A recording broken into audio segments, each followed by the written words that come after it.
this site here.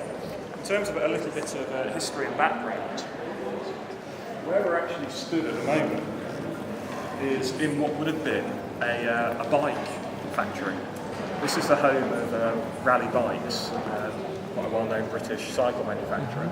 So the university acquired the land in the mid-90s and set about developing a master plan for the campus. Environment was very much at the heart of the design brief, and to take forward the development of the campus, the university went out to a design competition and had over 100 architectural practices from throughout the UK submit.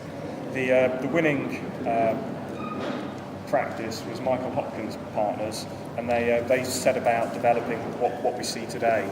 And that initial phase I'm talking about from this top end to actually from just in front of the building we've just come from, so this tract of land here. So the original design brief was to develop 750 bed spaces.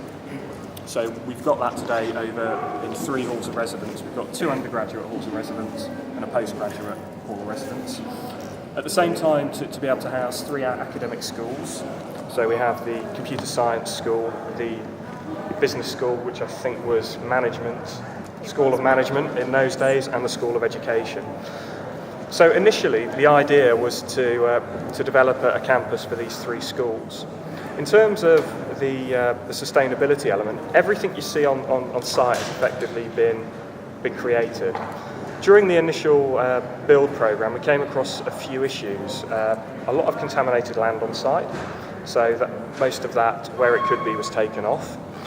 We also came across a medieval settlement.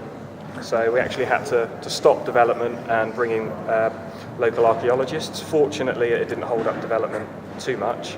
And thirdly, we also found through doing some desk studies that we had a number of mine shafts on site.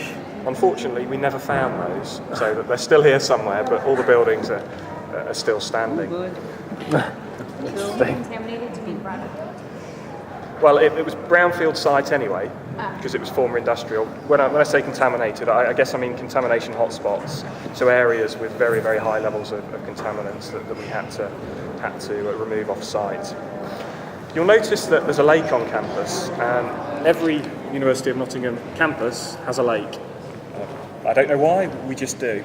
And this is partly for aesthetic reasons, and it also helps with the ventilation strategy.